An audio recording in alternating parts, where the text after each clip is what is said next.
दोस्तों नमस्कार, स्वागत है आप सभी का एक बार फिर से उड़ान एकेडमी के इस डिजिटल प्लेटफॉर्म पर। और हम लोग जो बायोलॉजी की सीरीज में आगे बढ़ रहे थे, उसी के अंतर्गत आज का जो हमारा चैप्टर रहेगा वो रहेगा ह्यूमन ग्लैंड्स, यानी कि जिसको क्या कहा जाता है, मानव ग्रंथियों के नाम से इन्हें हम जानते हैं। तो ह्यूमन ग्लैंड्स क्या हैं, कितने टाइप के ये ह्यूमन ग्लैंड्स होती हैं, और साथ ही साथ इन सभी ह्यूमन ग्लैंड्स की क्या क्या खास बातें होती हैं, इन सभी को हम लोग समझने की कोशिश करेंगे। और साथ ही साथ ये भी डिस्कस करेंगे कि कहाँ से किस टाइप के जो क्वेश्चंस हैं वो हमसे पूछे जा सकते हैं। तो सभी लोग पेन और कॉपी के साथ तैयार हो जाइएगा, है ना। हम लोग अब शुरू करने वाले हैं आज का अपना सेशन। तो सब लोग हेडिंग बनाइएगा, ह्यूमन ग्लैंड्स यानी कि जिसको कहा जाता है ना, मानव ग्रंथियां। बनाइएगा heading, human glands, human glands,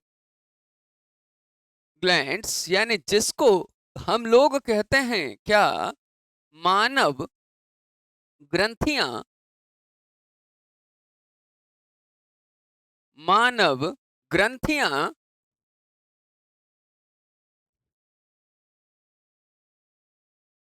human glands या मानव ग्रंथियां क्या होती हैं। ग्लैंड्स कोई बताना चाहेगा? ग्लैंड्स या ग्रंथियों का क्या अर्थ होता है?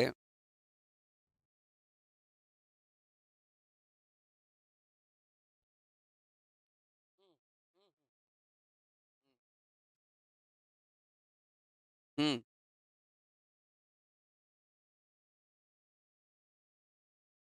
हम्म।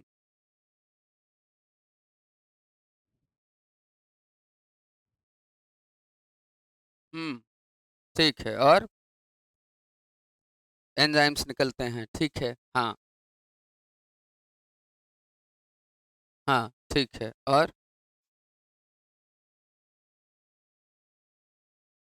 ठीक है। हम्म। एक में डक्ट होती है, एक में डक्ट नहीं होती है। किसमें होती है?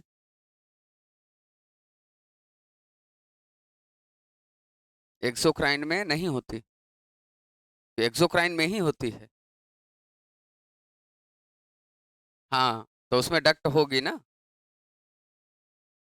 और एंडोक्राइन तो मतलब वो होता है जो हार्मोन प्रोड्यूस करती है, और हार्मोन्स हमेशा ब्लड में ही मिले होते हैं, तो उनके लिए अलग से डक्ट की जरूरत नहीं होती है ना। चलिए तो डिस्कस करते हैं हम लोग आज का जो हमारा सेशन है ना, ह्यूमन ग्लैंड्स, इस चैप्टर पर बात करते हैं। और सबसे पहले हम ये समझने की कोशिश करते हैं कि ये जो ग्लैंड्स यानी कि ग्रंथियां होती हैं, है ना, इन ग्लैंड्स को किस तरीके से, है ना, इन्हें डिफाइन किया जा सकता है। तो जब भी हम ग्लैंड्स यानी कि ग्रंथियों को डिफाइन करने की कोशिश करेंगे, तो ग्लैंड्स या ग्रंथियां बेसिकली क्या होती हैं कि ये हमारे बॉडी में यानी कि ह्यूमन बॉडी की अगर बात की जाए, तो इस ह्यूमन बॉडी में ये पाए जाने वाले एक तरह के बेसिकली क्या होते हैं, एक तरीके के ये पैकेट्स होते हैं, यानी कि एक तरीके के ये थैले होते हैं। और इन थैलों से बेसिकली क्या होता है, कुछ केमिकल्स यानी कि, है ना, कुछ रसायंस का क्या होता है, यहाँ से वो केमिकल्स रिलीज होते हैं या उनका सिक्रेशन होता है। यानी कहने का मतलब ये है कि ग्लैंड्स हमारे शरीर में पाए जाने वाले क्या हैं, ये पैकेट्स होते हैं, है ना। जिस तरह से मार्केट में हम किसी चीज का पैकेट अगर लेकर आते हैं, तो उसको ओपन करने से कोई ना कोई चीज बाहर निकलती है, ठीक उसी तरह से हमारे शरीर के अंदर यानी कि ह्यूमन बॉडी में भी, है ना, बहुत सारे पैकेट पाए जाते हैं। ये अलग बात है कि वो पैकेट पार्ले जी या लेस के नहीं होंगे, है ना। वो जो पैकेट होते हैं, है ना, वो मसल या फिर टिश्यूज के बने होते हैं, है ना। और ये ऐसे पैकेट हैं जिनके ओपन करने से किसका रिलीज होगा, कोई केमिकल्स यहाँ से रिलीज होते हैं या किसी भी, है ना, पदार्थ का यहाँ से सिक्रेशन होता है। अब ये जो केमिकल्स होते हैं, या तो ये केमिकल बेसिकली क्या हो सकते हैं, ये केमिकल या तो जूस हो सकते हैं, मतलब कि ये रस हो सकते हैं, है ना, या तो ये क्या हो सकते हैं, ये एंजाइम्स हो सकते हैं, और या तो ये क्या हो सकते हैं, या तो ये हार्मोन्स हो सकते हैं। अब अगर हम जूस की बात करें, तो एक लिक्विड मटेरियल हो सकता है, मतलब कि एक तरल पदार्थ होगा। और एंजाइम्स की अगर हम बात करें तो एंजाइम एक तरीके के क्या होते हैं, ये एक तरह से प्रोटीन होते हैं और इनका बेसिकली काम क्या होता है, तो ये हेल्प करते हैं डाइजेशन में। किसमें हेल्प करते हैं, है ना, ये डाइजेशन में हेल्प करते हैं। यानी कि हमारे शरीर के अंदर, है ना, जो पाचन की प्रक्रिया होती है या जो डाइजेशन हमारे शरीर में होता है, इस डाइजेशन में हेल्प करने वाले जो केमिकल्स या पदार्थ होते हैं, उन्हीं को क्या कहा जाता है, उन्हीं को हम लोग एंजाइम्स कहते हैं। क्या बोलते हैं उनको, उन्हीं को हम एंजाइम्स कहते हैं। और जब भी हम हार्मोन्स की बात करेंगे तो हार्मोन्स भी एक तरह से अगर देखा जाए तो ये प्रोटीन होते हैं और इनका जो काम होता है या हेल्प करते हैं, है ना, ये करते हैं बैलेंस करने में। यानी कि जो हमारी बॉडी में बैलेंस बना रहता है या हमारी बॉडी में किसी तरह का डिस्टरबेंस नहीं होता या शरीर हमारा असंतुलित नहीं होता, उसके लिए रिस्पॉन्सिबल या जिम्मेदार कौन होता है, तो ये जिम्मेदार कौन होती हैं, हमारी ग्लैंड्स, यानी कि जिनको हम लोग, है ना, ग्रंथियां कहते हैं और उन्हीं में से आता है हार्मोन्स। तो जब भी हम ग्लैंड्स यानी कि ग्रंथियों को डिस्कस करेंगे तो ग्लैंड्स की डेफिनेशन क्या है, तो आप कहेंगे कि मानव शरीर के अंदर पाए जाने वाले थैलों को ही क्या कहा जाता है, हम लोग ग्रंथियां कहते हैं। Glands are a kind of packets which present in human body and which release some kind of chemicals, यानी कि ये ऐसे पैकेट्स हैं जिनसे किसी न किसी तरह का केमिकल क्या होता है, रिलीज होता है ना, मतलब किसी न किसी तरह का पदार्थ स्रावित होता है। अब ये केमिकल क्या हो सकते हैं, या तो वो जूस हो सकता है ना, या वो केमिकल क्या हो सकते हैं, एंजाइम हो सकते हैं। जूस और एंजाइम में बेसिकली डिफरेंस ये है कि जूस जनरली, है ना, वो किसी भी तरह का हो सकता है ना, कोई भी लिक्विड मटेरियल या तरल पदार्थ, जैसे कि पसीना है, तो पसीना एक तरह से क्या है, जूसी है ना, जो शरीर से बाहर आता है। लेकिन जब भी हम एंजाइम की बात करेंगे तो एंजाइम क्या होते हैं, एक तरह से ये प्रोटीन होते हैं। क्या होते हैं ये प्रोटीन के बने होते हैं और एंजाइम का काम होता है डाइजेशन में हेल्प करना। मतलब जब भी हम कुछ खाते पीते हैं तो उसका जब कभी भी पाचन या डाइजेशन होगा तो उस पाचन या डाइजेशन के प्रोसेस में हेल्प कौन करता है, एंजाइम्स करते हैं और उसी की सहायता से कोई चीज बहुत आसानी से, है ना, वो पच जाती है या उसका डाइजेशन हो जाता है। वहीं तीसरी तरफ अगर हम देखें तो यहाँ पर क्या लिखा हुआ है, हार्मोन्स हैं, है ना। हार्मोन्स भी एक तरह के क्या होते हैं, प्रोटीन होते हैं, है ना। और इनका काम क्या होता है कि जो हमारे शरीर का संतुलन है ना, हमारे बॉडी का बैलेंस है, इसको बनाने का काम किसका होगा, हार्मोन्स का होगा। आप देखते हैं कि जब शरीर में हार्मोनल चेंज होते हैं तो शरीर में भी कई तरह के चेंजेस यानी कि बदलाव हमें देखने को, है ना, मिलते हैं। तो ग्लैंड्स क्या हैं, तो एक तरह का ये क्या है बताइए, ये एक तरह के पैकेट्स यानी एक तरह के ये, है ना, थैले होते हैं। अब उसके बाद अगर हम ग्लैंड्स की बात करते हैं ना, तो ये जो बेसिकली ग्लैंड्स यानी कि ग्रंथियां होती हैं, इन ग्लैंड्स की अगर बात की जाए तो ये 3 टाइप्स की होती हैं। कितने टाइप की होंगी ये, है ना, 3 टाइप्स की होंगी। जनरली या मेनली आप देखोगे तो 2 ही टाइप होता है, लेकिन आजकल एक तीसरा जो टाइप है वो भी, है ना, अब चर्चा का विषय बन चुका है। तो 3 टाइप्स की ग्लैंड्स जो हैं, है ना, वो हमें देखने को मिलती हैं। और इसमें से, है ना, पहली ग्लैंड को हम लोग कहते हैं एक्सोक्राइन ग्लैंड्स। क्या बोलते हैं इसको, है ना, एक्सोक्राइन ग्लैंड्स कहते हैं। और एक्सोक्राइन ग्लैंड्स को हिंदी में लिखा जाता है क्या, इन्हें लिखा जाता है बहिर्स्रावी ग्रंथियां। क्या बोलते हैं इनको, इन्हें बोला जाता है बहिर्स्रावी ग्रंथियां, है ना। फिर उसके बाद दूसरे नंबर पर, है ना, जो ग्लैंड्स होती हैं, है ना, इन ग्लैंड्स को क्या कहा जाता है, तो इसको बोला जाता है एंडोक्राइन ग्लैंड्स। क्या बोलते हैं इसको, है ना, इसको हम लोग एंडोक्राइन ग्लैंड्स कहते हैं। और हिंदी में इनको क्या कहा जाता है, तो इन्हें बोला जाता है अंतःस्रावी ग्रंथियां। क्या बोलते हैं इनको, है ना, इन्हें कहा जाता है अंतःस्रावी ग्रंथियां। और थर्ड यानी कि तीसरे नंबर पर जो होता है इसको कहा जाता है मिक्स्ड ग्लैंड। और मिक्स्ड ग्लैंड को हम लोग क्या लिखते हैं, है ना, इसे लिखा जाता है मिश्रित ग्रंथियां। क्या बोलते हैं इसको, है ना, इसे हम लोग लिखते हैं मिश्रित ग्रंथियां। तो एक बात बताइए, यहाँ पर जो हम डिस्कस कर रहे हैं कि ग्लैंड्स कितने टाइप की होती हैं, बताइए, 3 टाइप की,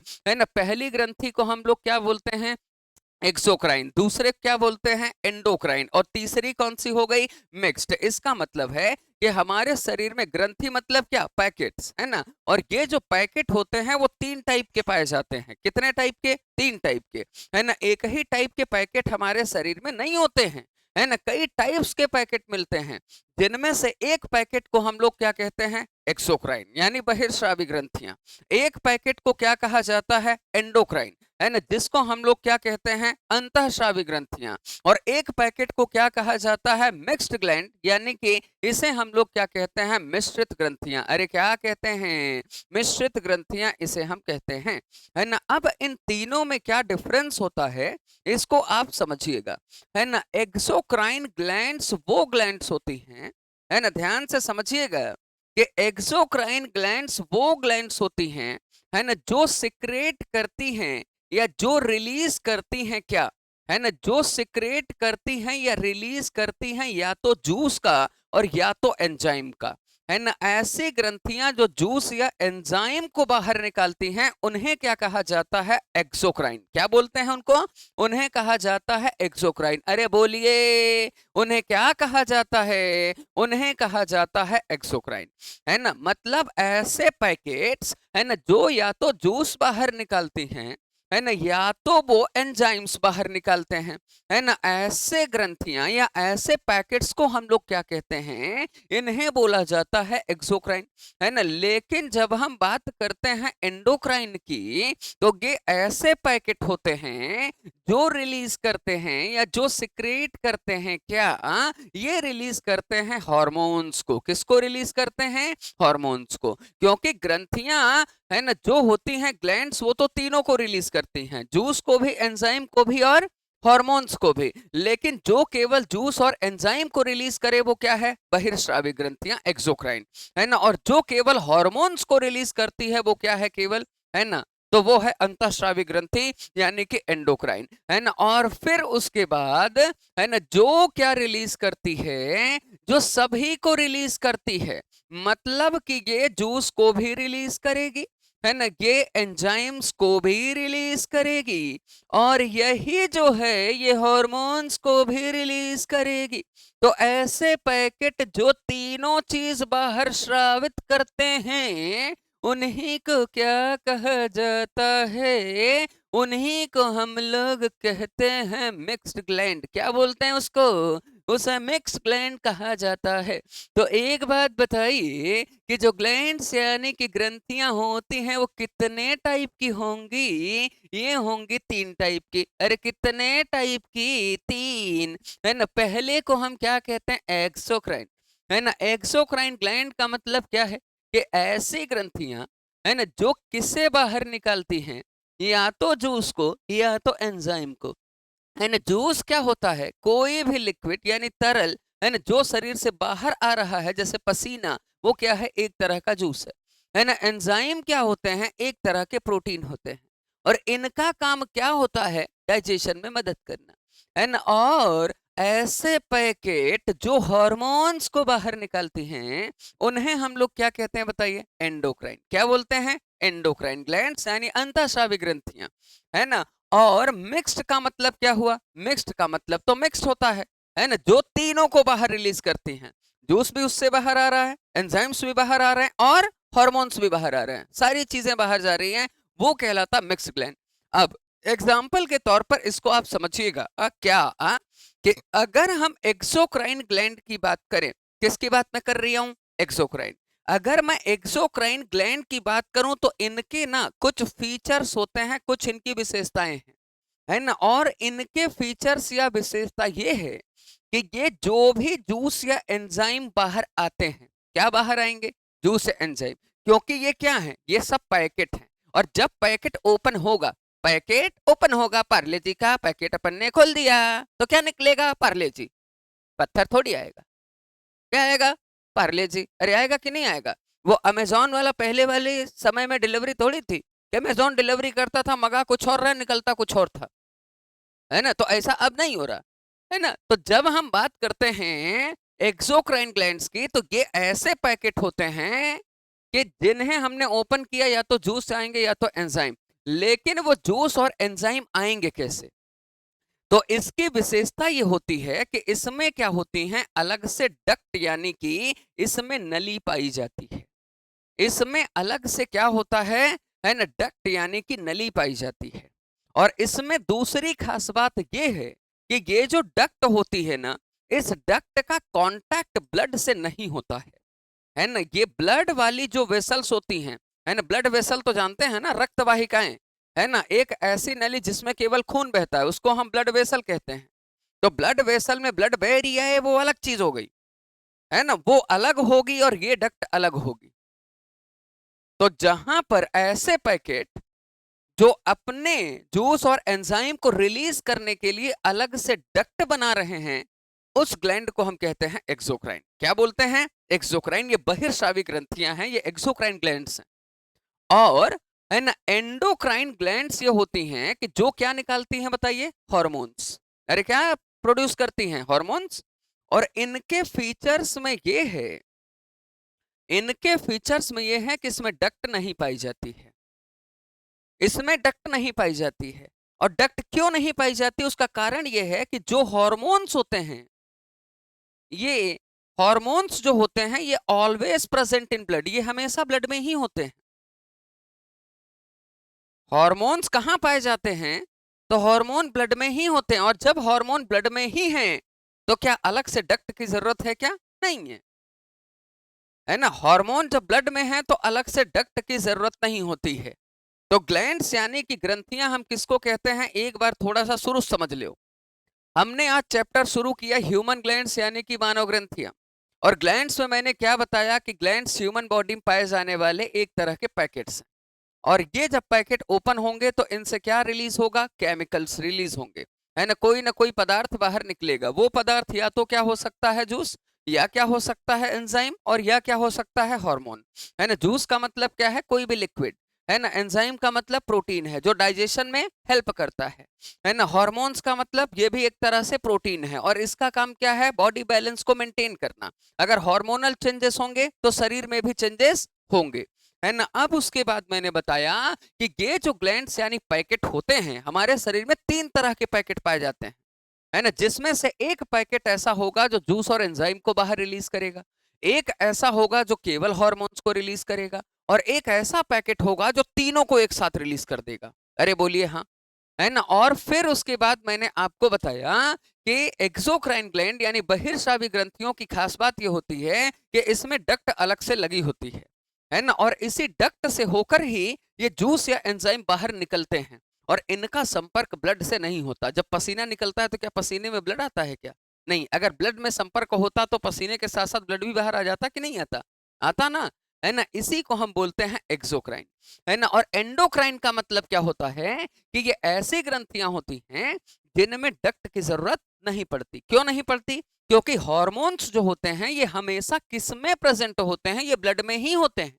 और जब हॉर्मोन्स ब्लड में ही होते हैं तो स्वाभाविक सी बात है, क्या स्वाभाविक सी बात यह है कि डक्ट की आवश्यकता ही नहीं है।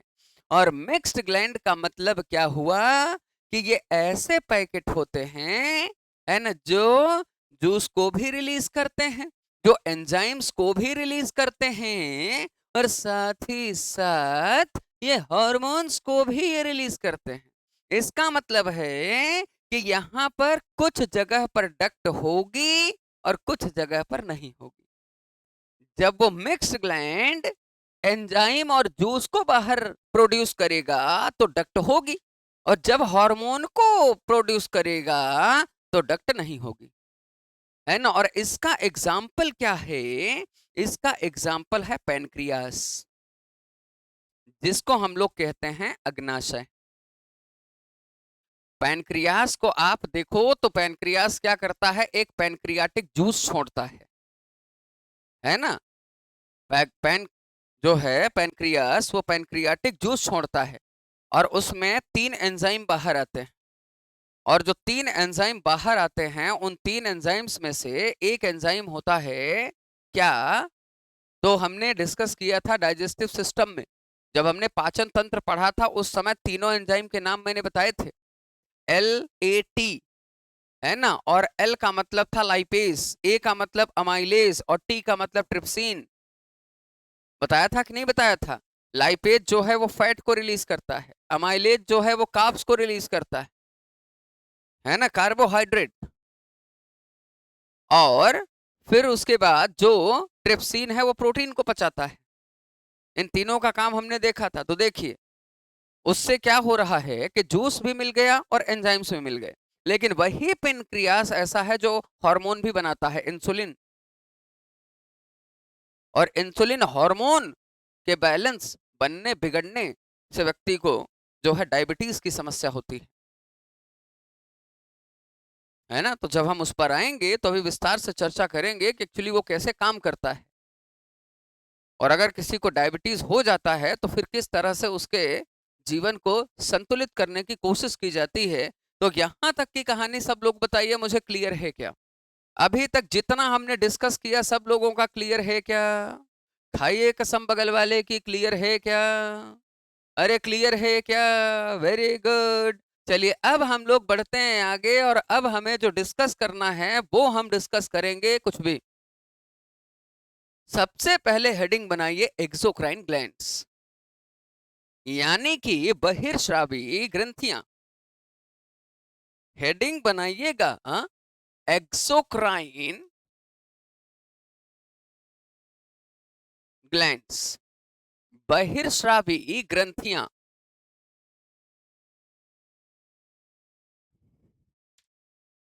हाँ, किसका? ये एक तरह के, ये पूरी तरह से डेवलप्ड ऑर्गन नहीं है, एक तरह के टिश्यू होते हैं ये। हाँ, मतलब ऑर्गन क्या है, अपने आप में थोड़े से बड़े अंग होते हो जाते हैं, और ये क्या है, अंगों की तुलना में थोड़ा सा छोटे होते हैं। मतलब हाँ, और दूसरा क्या है कि अंग का मतलब ये होता है कि किसी चीज के बनने में वो हेल्प कर रहे हैं। ये चीज के बनने में हेल्प नहीं कर रहे हैं, ये बॉडी में जो बना हुआ है उसको बैलेंस करने में ये हेल्प करते हैं।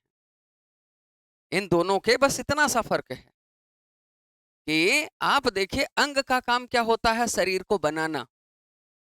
इनका काम शरीर को बनाना नहीं है, जो शरीर बना हुआ है वो ठीक तरीके से कैसे चलेगा उसको चलाना।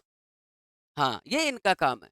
दूसरा, ये एक तरह के टिश्यू होते हैं। टिश्यू मतलब जानते हैं ना, ग्रुप ऑफ सिमिलर सेल, है ना, एक जैसी कोशिकाओं के समूह को हम लोग ऊतक यानी टिश्यू कहते हैं। तो ये टिश्यूज के बने होते हैं, यानी ये टिश्यू होते हैं पूरी तरह से ये। हाँ, वो टिश्यू से बनता है ना, बहुत सारे जब टिश्यू मिलते हैं तब एक ऑर्गन बनेगा, और ये एक एक टिश्यू होता है। हाँ, इसीलिए तो ये बहुत छोटे होते हैं। अब देखो लैक्राइमल ग्लैंड आंखों में पाई जाती है, कितनी छोटी है, जो आंसू बनाती है। उसमें भी सोचो इतनी छोटी होने के बावजूद आंसू बना रही है। क्लियर, किसी में आंसू बन ही नहीं रहे, सामने वाला रो ही नहीं रहा है, उसको पीटे जा रहे हैं वो रो ही नहीं रहा है, रोने का मन कर रही है पर आंसू आ ही नहीं रहे, है ना। चलिए एक्सोक्राइन ग्लैंड, एक्सोक्राइन ग्लैंड क्या है तो इसकी डेफिनेशन अपने अपने शब्दों में लिख लीजिए, लिखिएगा कि हाँ लिखिएगा कि these glands release or secrete juice और एंजाइम्स, ऐसे ग्रंथियां जो जूस या एंजाइम का श्रावण करती हैं,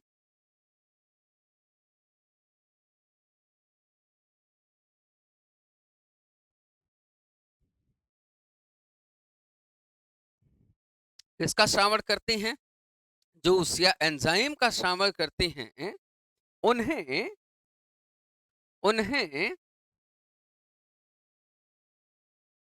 बहिर्स्रावी ग्रंथियां कहते हैं, उन्हें बहिर्स्रावी ग्रंथियां एक्सोक्राइन ग्लैंड्स कहते हैं।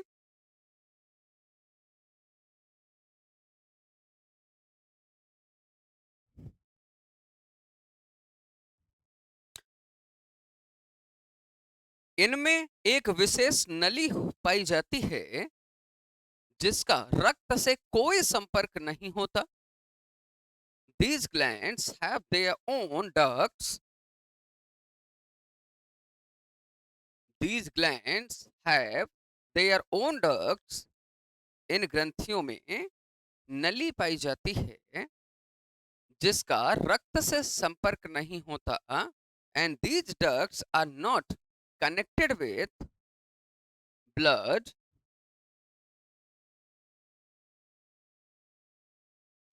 connected with blood,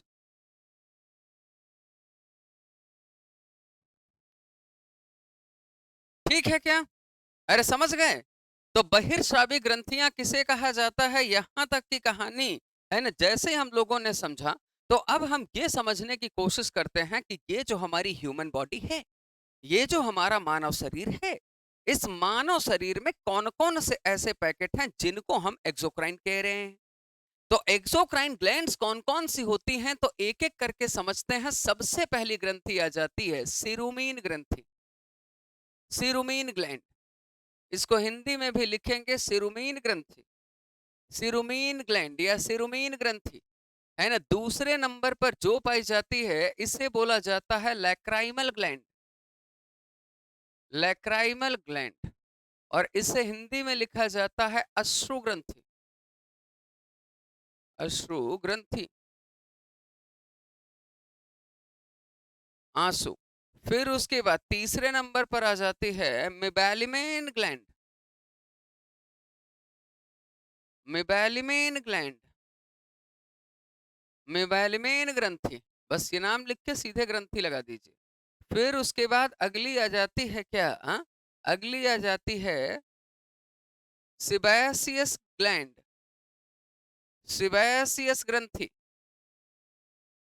फिर आ जाती है जिसको हम लोग बोलते हैं स्वेट ग्लैंड, स्वेट ग्लैंड बोले तो पसीना ग्रंथि, पसीना ग्रंथि। फिर उसके बाद नेक्स्ट क्या आ जाता है, स्वेट ग्लैंड के बाद फिर नेक्स्ट आ जाती है एक और ग्लैंड जिसका नाम क्या है, तो इसका नाम है कुछ भी, इसका नाम है सलाइवरी ग्लैंड, सलाइवरी ग्लैंड। और इसे हिंदी में लिखा जाता है लार ग्रंथि। और फिर उसके बाद नेक्स्ट, नेक्स्ट जो इसमें आ जाता है ना, इसी को हम लोग क्या कहते हैं, तो इसी को बोला जाता है पैनक्रियास, पैनक्रियास यानी कि अग्नाशय। अब पैनक्रियास को अगर आप देख पा रहे हैं तो पैनक्रियास मिक्स्ड में आता है। इसका मतलब एक्सोक्राइन आप पढ़ेंगे तो भी हम इसको पढ़ेंगे, एंडोक्राइन पढ़ोगे आप तो भी इसको पढ़ेंगे, क्योंकि यहां पढ़ेंगे तो इसके बारे में जो जूस और एंजाइम निकालता है वो डिस्कस करेंगे, और जब हम एंडोक्राइन अंतःस्रावी ग्रंथि पढ़ेंगे तो वहां जो हार्मोन ये बनाता है उसको डिस्कस करेंगे, है ना। और फिर उसके बाद आ जाता है लीवर, लीवर। और इसे कहा जाता है यकृत, इसे कहा जाता है यकृत, लीवर। हाँ, लीवर ये हमारे मानव शरीर की सबसे बड़ी ग्रंथि है, ये ह्यूमन बॉडी की सबसे बड़ी ग्रंथि है ना। लीवर ऑर्गन में भी आता है, लेकिन लीवर क्योंकि जूस भी रिलीज करता है इसीलिए, है ना, बाइल जूस, इसी वजह से उसे ग्रंथि भी माना जाता है। ग्रंथि का मतलब क्या होता है, जो या तो जूस रिलीज करे या एंजाइम या फिर हार्मोन, है ना। वो है एक ऑर्गन, लेकिन क्योंकि वो क्या करता है, बाइल जूस रिलीज करता है, पित्त रस छोड़ता है, इस वजह से वो क्या बन जाता है, ग्रंथि भी है ना, उसे कंसीडर कर लिया जाता है। तो अगर हम एक्सोक्राइन ग्लैंड्स की बात करें तो बहिर्स्रावी ग्रंथियों के अंतर्गत इतनी ग्रंथियां आती हैं। इनमें से बहुत सारी ग्रंथियां ऐसी हैं जो आप लोगों ने है ना ऑलरेडी पढ़ा होगा, है ना, जैसे कि अब हम बात करते हैं सलाइवरी ग्लैंड या फिर स्वेट ग्लैंड, है ना, लैक्राइमल ग्लैंड, तो ये हमने कभी ना कभी पढ़ा होता है। जैसे ये हो गई, ये हो गई, ये हो गई, इनको समझने पर ध्यान ज्यादा देना है। तो आइए हम एक एक करके समझते हैं कहानी को कि सारी ग्रंथियों का काम होता क्या है। देखिए, सबसे पहले अगर मैं बात करूं तो पहली ग्रंथि कौन सी आ गई? सिरुमीन। अरे कौन सी ग्रंथि? सिरुमीन। और ये जो सिरुमीन ग्रंथियां होती हैं ये पाई जाती हैं ईयर्स यानी कि कानों में। किसमें पाई जाती हैं? ये पाई जाती हैं कानों में, है ना। सबसे पहला सवाल कि सिरुमीन ग्रंथियां कहां पर पाई जाती हैं, तो ये पाई जाती हैं कानों में। तो आप लिखेंगे, आप प्रॉपर लिखा करिए, सिरुमीन ग्रंथियां हेडिंग बनाकर उसमें आपको लिखना है यह ग्रंथियां कानों में पाई जाती हैं। These glands are present in ears, है ना। यह ग्रंथियां कहां पर पाई जाती हैं?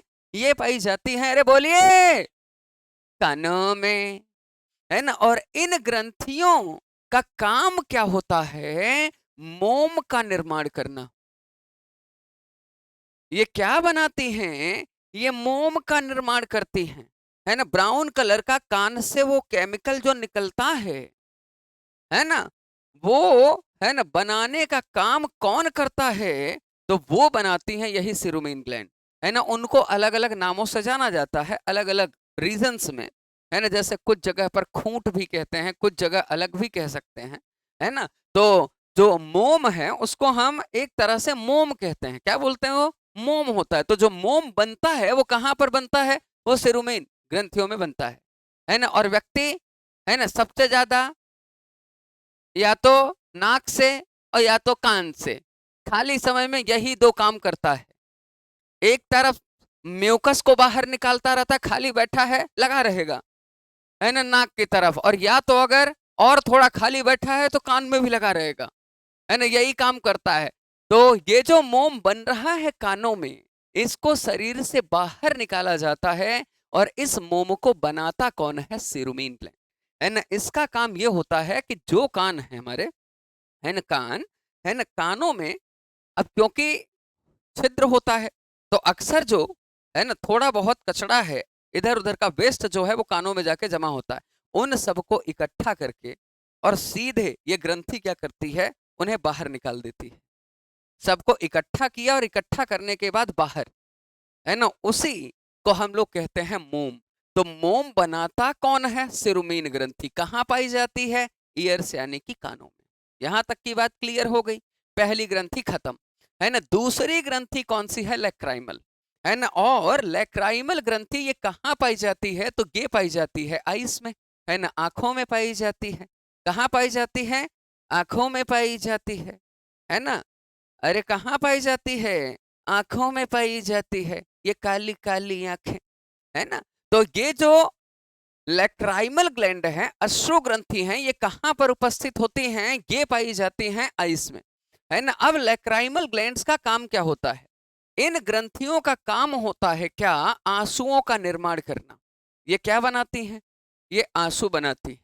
तो आंसुओं का जो निर्माण है ना, इन आंसुओं का निर्माण कौन सी ग्रंथि करती है? तो ये करती है लैक्राइमल।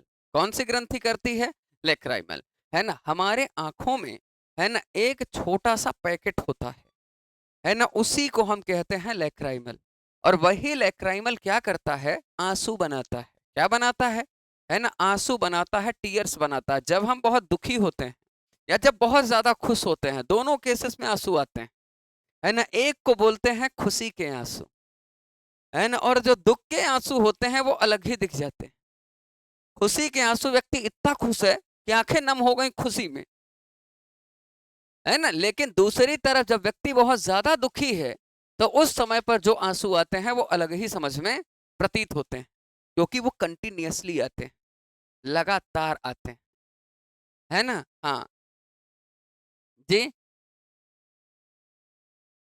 कभी कभी आ जाते हैं। उसके पीछे का एक कारण ये होता है कि वो सही मायने में अगर देखा जाए, समझिएगा इसको, वो सही मायने में, है ना, आंसू नहीं होता, वो एक तरह का लिक्विड या तरल होता है जिसको बनाता है मेबैलिमेन ग्लैंड, जो अगली ग्रंथि वहां पर लिखी हुई है ना, और वही बनाता है तरल पदार्थ जिससे आंखों में नमी रहती है ना, नमी। और साथ ही साथ आप देखोगे कभी कभी आंखों में जब हम सो के उठते हैं तो उठते समय आप देखोगे आंखों में कीचड़ से जम जाते हैं, है ना। वो जो कीचड़ भी बनता है वो भी कौन बनाता है, वही मेबैलिमेन ग्लैंड बनाती है ना। जब हम सोने की कोशिश करते हैं, जब हम आंखों को मलते हैं ना, है ना, तब उस समय पर जो आंसू बनते हैं वो भी लैक्राइमल ग्लैंड ही बनाती है।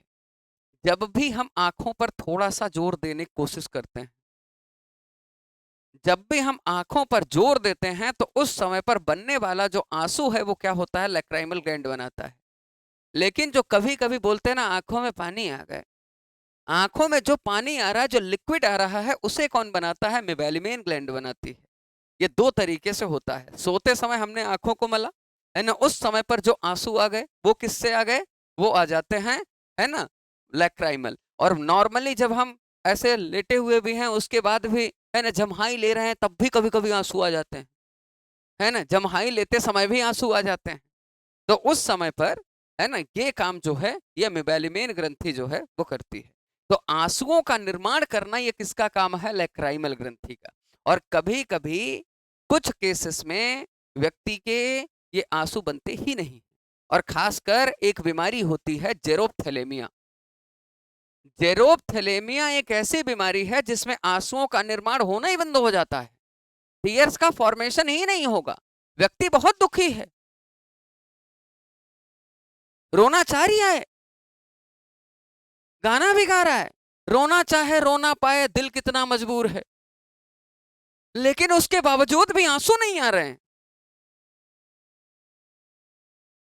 और आंसू न आना और दुख में भी समाज ऐसे व्यक्तियों का नाम रखने लगता है। बताओ, इतनी बड़ी विपत्ति आ गई लेकिन रोया नहीं, आंसू नहीं आए, आंसू, ये कैसा आदमी है ना, लोग नाम रखने लगते हैं। और ये जो जेरोप्थेलेमिया के केस में ड्राइनेस हो जाती है आंखों में, सूखापन हो जाता है, क्योंकि आंसू नहीं बनेंगे। वही चीज है, मेबैलिमेन ग्रंथि भी काम नहीं करती, तो क्या होगा, वो लिक्विड तरल भी नहीं बनेगा जो आंखों में नमी ला रहा है। तो इस केस में क्या होगा कि आंखें पूरी तरह से सूख जाती, समझ रहे हैं। तो ये चीजें हमें यहां पर देखने को मिलती है, आंसुओं का निर्माण ये ग्रंथि करती है। अगला है मेबैलिमेन ग्लैंड, और ये भी कहां पाई जाती है, आइस में, आंखों में। और इसका काम क्या होता है, इसका काम होता है एक तो तरल यानी कि लिक्विड करना आंखों को, जो पानी है ना, वो एक तो यहां पर आता है। और दूसरा क्या है, जो कीचड़ है, जो मड है, वो यहां पर बनता है, कीचड़ का निर्माण करना, का निर्माण करना, है ना। आंखों में जो कीचड़ बनता है वो भी मेबैलिमेन ग्रंथि ही बनाती है ना, सुबह सुबह। और वैसे भी कीचड़ कब ज्यादा बनते हैं, जब अपन ज्यादा बाहर रहते हैं, डस्ट वगैरह में, धूल वगैरह में ज्यादा रहे, है ना। तो डस्ट वगैरह में ज्यादा रहने से क्या होता है कि आंखों में जो डस्ट है, धूल है, वो जाकर क्या होता है ना, वो बैठती जाती है। और हमारे सारे अंग शरीर के इतने जबरदस्त हैं, सोचिए कि हमें बोलना भी नहीं पड़ता, अपने से काम करते हैं। और हमारी जो आंखें हैं उनमें जो मेबैलिमेन ग्रंथि पाई जाती है, वो क्या करती है कि उसी डस्ट को इकट्ठा कर करके उसे मड यानी कीचड़ में बना के सीधे बाहर कर देती है। और कभी कभी देखोगे कि मड या कीचड़ इतना ज्यादा बन जाता है कि दोनों आंखें, ऊपर और नीचे की जो पुतलियां हैं वो चिपक जाती हैं, खुलती नहीं है। व्यक्ति सुबह उठ रही है, देख रही है, क्या हो गया, आंखें कहाँ गई मेरी, है ना। आ, हाँ, आंखें आ जाना वो एक अलग चीज हो जाती है। आंखें आ जाने का मतलब होता है कि आंखें लाल हो गई हैं या आंखों में स्वेलिंग आ गई है, वो होता है आंखों का आ जाना, है ना। वो एक तरह की एक छोटी सी समस्या है ना, एक तरह की बीमारी है वो, आंखें आ जाना। फिर आप देखोगे उसको ट्रीट करने के लिए बहुत सारे लोग क्या करते हैं, वो बेर जो खाते हैं, बेर के पत्ते को 7 पत्ते लेते हैं, है ना, उसको सेकते हैं, है ना, रख के, और फिर उसको सेकेंगे। उसके बाद कुछ लोग और ज्यादा ज्ञानी होते हैं, तो कोई भी कॉटन का कपड़ा लेंगे, उसमें लार से है ना, जो है उससे वहां पर सिकाई करते हैं,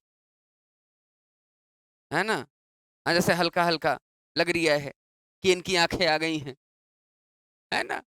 तो देखो, एक होता है आंखों का आना, वो एक तरह से बीमारी है ना। वो एक तरह से बीमारी है जिनमें आंखों में हल्की स्वेलिंग या फिर लालिमा सी छा जाती है। और यहाँ पर क्या होता है कि कीचड़ यानी मड का निर्माण होता है, आंखें नहीं खुलती हैं, तो बहुत ही, अब कुछ लोग क्या करते हैं पूरी ताकत से, नहीं, आंखें बहुत सेंसिटिव होती हैं, ऐसे नहीं किया जाता, बहुत आराम आराम से धीरे धीरे उस मड को निकालते हैं और फिर उसके बाद रिलीज करते हैं, या तो, है ना, जैसे ही हम आंखें धुलते हैं तो अपने आप वो जो कीचड़ है वो सॉफ्ट होकर बाहर चला जाता है। तो ये जो एक्सोक्राइन ग्लैंड्स हैं, ये एक्सोक्राइन ग्लैंड्स हम जो डिस्कस कर रहे हैं, है ना, इनमें ये सारी चीजें जो निकलती हैं वो एक डक्ट, एक नली के माध्यम से आती है, एक नली के माध्यम से आएंगे, और उस नली का संबंध ब्लड से नहीं होगा। एक बात बताइए, जब आंसू आते हैं तो क्या उसमें खून रहता है क्या? नहीं रहता है। अगर आंसुओं के साथ खून आ गया, इसका मतलब समस्या कुछ और है ना। खून के आंसू, है ना, और वो जो खून के आंसू हैं वो कहने के खून के आंसू हैं, वो खून के आंसू जो हैं वो कहने के खून के आंसू हैं। खून के आंसू जिस दिन आने शुरू हो गए, ये मेडिकल इमरजेंसी हो जाएगी। नॉर्मल आंसू आ रहे हैं कोई बात नहीं, ठीक है, दुख है, खुशी है, आ रहे हैं, लेकिन अगर वैसे खून के साथ आ रही है तो समस्या है। देखो, सेबैकियस ग्लैंड, सेबैकियस ग्लैंड ये पाई जाती है नोस यानी कि कान, नाक में। कहाँ पाई जाती है? नोस, ये नाक में पाई जाती है। एक कान में थी, कौन सी? सिरुमीन। लैक्राइमल और मिबेलिमेन कहाँ पर थी? आइस में। और सिबैकियस कहाँ पर है? नोस, ये नाक में पाई जाती है। और इसका काम होता है क्या? इसका काम होता है ना, इसका काम होता है सीबम का निर्माण करना, सीबम का निर्माण करना, ये इसका काम है। और सीबम किसको बोलते हैं भाई? म्यूकस, है ना, जो, है ना, म्यूकस है, जो सर्दी खांसी के समय में नाक दबा के लोग, है ना, जो बाहर रिलीज करते हैं, वही क्या होता है? वही होता है सीबम, है ना। इसको एकदम साधारण भाषा में हम लोग क्या कहते हैं? म्यूकस, है ना। इसका भी काम क्या होता है? ये जो सीबम या म्यूकस होता है वो एक तरह का तरल पदार्थ है ना, जो नाक में बनता है। और उसका काम ही ये होता है कि बाहर से जो डस्ट जा रही है नाक के अंदर, जो धूल मिट्टी के कण जा रहे हैं, उसको रोकना। और वही धूल मिट्टी के जो कण होते हैं ना, उसी सीबम में वो लिपट जाते हैं, और वही फिर बाहर रिलीज होते हैं। आप देखोगे ना, धूल मिट्टी के कण भी उसमें समझ में आते हैं, उसका कलर बदल जाता है। है ना। अगली ग्रंथि है जिसको हम लोग क्या बोलते हैं? स्वेट ग्लैंड, यानी इसे बोला जाता है पसीना ग्रंथि। और ये जो स्वेट ग्लैंड है, ये क्या बनाती है? तो स्वाभाविक सी बात है, स्वेट यानी कि पसीने का निर्माण, पसीने का निर्माण। और ये कहाँ पाई जाती है? तो ये पाई जाती है स्किन यानी कि त्वचा में। ये कहाँ पर पाई जाएगी? तो स्किन यानी कि त्वचा में ही ना। और स्किन या त्वचा में होगी तभी तो क्या होगा? पसीना बनेगा। तो स्वेट ग्लैंड जो होती हैं वो भी एक तरह की एक्सोक्राइन ग्लैंड्स हैं, बहिर्स्रावी ग्रंथियां हैं। और इन ग्रंथियों का काम क्या होता है? इनका काम बेसिकली ये है कि ये, है ना, स्वेट यानी पसीने को ये बनाती हैं। हाँ, ठंडों में एक्टिव ये कम होती है ना, ठंडों में ये एक्टिव कम होती हैं। जब शरीर, और पसीना कब बनता है? ये ग्रंथियां तब काम करती हैं जब टेम्परेचर बढ़ता है। जब शरीर का टेम्परेचर बढ़ेगा तो इस समय पर ये एक्टिवेट हो जाती है ना, या फिर फीवर वगैरह के समय पर, मतलब टेम्परेचर बढ़ा कि ये ग्रंथियां एक्टिवेट हुई और इन्होंने पसीना बनाया। ठंड के समय पर नहीं आता है क्योंकि टेम्परेचर कम होता है, और टेम्परेचर कम है तो ये ग्रंथियां, ये पैकेट्स एक्टिव नहीं होते हैं। तो ये जो पूरी ग्रंथियां हैं वो इस तरीके से काम करती हैं। अच्छा, नेक्स्ट आप देख ही पा रहे हैं सलाइवरी ग्लैंड्स, यानी कि ये क्या कहाँ पाई जाती हैं? तो माउथ कैविटी में, माउथ कैविटी में ये पाई जाती हैं, मुख गुहा में यानी मुंह में। और साथ ही साथ इनका काम क्या होता है? इनका काम ये होता है कि ये दो तरह के एंजाइम बनाती हैं, ये दो एंजाइम्स का निर्माण करती हैं। और अधर्मियों, अगर आपने पाचन तंत्र डाइजेस्टिव सिस्टम पढ़ा है तो डाइजेस्टिव सिस्टम के समय मैंने बताया था कि दो एंजाइम्स कौन कौन से मिलते हैं। एक मिलता है टाइलिन एमाइलेज। क्या मिलता है? एक मिलता है टाइलिन अमाइलेज और एक मिलता है जिसको हम लोग कहते हैं लाइसोसाइम। अरे हाँ कि ना? लाइसोसाइम और टाइलिन एमाइलेज। और लाइसोसाइम का काम क्या होता है कि बैक्टीरिया को किल करता है, किल्स बैक्टीरिया। अरे बताया था ना कि बैक्टीरिया को किल करेगा। और टाइलिन एमाइलेज का काम क्या होता है? फूड को डाइजेस्ट करना, भोजन को ये डाइजेस्ट करेगा। मतलब जो भी खाया उसका डाइजेशन मुंह से शुरू हो जाता है। ये तो आप जानती हैं, पाचन की प्रक्रिया शरीर में कहां से शुरू होती है? माउथ से। और सबसे पहले डाइजेशन का काम कौन करता है? तो यही एंजाइम्स तो करता है, टाइलिन एमाइलेज। और इन एंजाइम्स को कौन बना रहा है? तो वो बना रही है सलाइवरी ग्लैंड। हमारे मुंह के अंदर भी क्या है? पैकेट पाया जाता है जिसको हम लार ग्रंथियां कहते हैं, सलाइवरी ग्लैंड कहते हैं। और ये जो पैकेट होती हैं ये ऐसे पैकेट्स हैं जिनका काम क्या है? जिनका काम क्या है? तो इनका काम है मेटाबॉलिज्म, यानी कि शरीर में जो है ना चयापचय प्रक्रिया चल रही है उसको ये ठीक करना। और दो एंजाइम्स है ना ये निकालेगी सलाइवरी ग्लैंड। एक का नाम है टाइलिन एमाइलेज और एक का नाम क्या है? लाइसोसाइम। टाइलिन एमाइलेज का काम क्या है? फूड को डाइजेस्ट करना। और लाइसोसाइम का एंजाइम क्या है? बैक्टीरिया को मारना, किल्स बैक्टीरिया। अरे बोलिए हाँ कि ना? अरे बोलिए हाँ कि ना? तो आज के सेशन में हम लोगों ने क्या समझा? ग्लैंड्स यानी कि ग्रंथियों के बारे में। और ग्लैंड्स या ग्रंथियों के बारे में जो कुछ भी हम लोगों ने डिस्कस किया है ना, इसमें सबसे पहले ग्लैंड्स को हमने समझा, फिर उसके बाद टाइप्स ऑफ ग्लैंड को पढ़ा। कितने प्रकार की ग्रंथियां होती हैं? तीन। कौन कौन सी? Exocrine, endocrine and mixed. है ना? एक्सोक्राइन की खास बात क्या? जिसमें डक्ट होगी, है ना, और ब्लड से कांटेक्ट होगा क्या? नहीं होगा। है ना? एंडोक्राइन किसको बोलेंगे? जिसमें डक्ट नहीं होगी, नली की आवश्यकता नहीं होती। क्यों? क्योंकि हार्मोन्स जो होते हैं वो ब्लड में ही होते हैं। Very good. है ना? और मिक्स्ड का मतलब क्या होता है? जो तीनों रिलीज करती है, जूस भी, एंजाइम भी और हार्मोन्स भी। है ना? और इसका एग्जाम्पल क्या है? पैनक्रियास यानी कि अग्नाशय। अरे हाँ कि ना? ठीक है। फिर उसके बाद एक्सोक्राइन ग्लैंड्स में हमने कुछ ग्लैंड समझा। सिरुमिन ग्रंथि कहाँ पाई जाती है? कहाँ पाई जाती है? कानों में। इसका काम क्या है? मोम बनाना, मोम का निर्माण करना। है ना? फिर लैक्राइमल ग्रंथि कहाँ पाई जाती है? आंखों में। है ना? इसका काम क्या होता है? आंसुओं का निर्माण करना। है ना? फिर उसके बाद मेबालिमेन ग्रंथि कहाँ पाई जाती है? आंखों में। इसका काम क्या होता है? तरल यानी लिक्विड, और साथ ही साथ क्या, जो कीचड़ बनता है वो बनाना। है ना? फिर उसके बाद अगला क्या? सिबैकियस। और सिबैकियस कहाँ पाई जाती है? नोस यानी कि नाक में। है ना? और इसका काम क्या होता है? इसका काम होता है सीबम का निर्माण करना यानी कि म्यूकस बनाना। है ना? और फिर उसके बाद अगला स्वेट ग्लैंड, पसीना ग्रंथि। इसका काम क्या है? इसका काम है पसीने का निर्माण करना। ये कहाँ पाई जाएगी? स्किन में, त्वचा में। है ना? और लास्ट में मैंने बताया सलाइवरी। और सलाइवरी ग्लैंड कहाँ मिलती है? माउथ में। है ना? और इसका काम क्या है? एंजाइम्स बनाना। दो एंजाइम्स निकलते हैं इससे। कौन कौन से? टाइलिन एमाइलेज और एक कौन सा? लाइसोसाइम।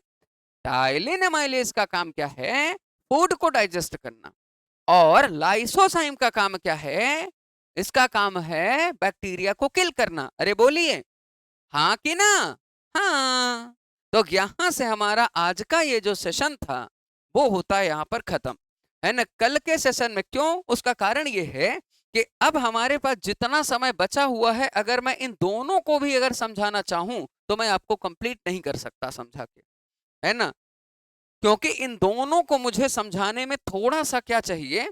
है ना? थोड़ा सा मुझे यहाँ पर समय चाहिए। इस वजह से हम लोग इस पर जो चर्चा है वो कब करेंगे? कल।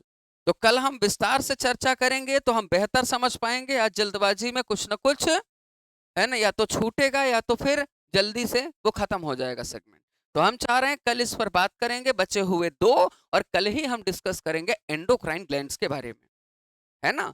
तो आप सभी लोग इसको पढ़कर आइएगा, और जो भी होमवर्क आपको दिया गया था आप उसको रिवाइज करके ही आइएगा।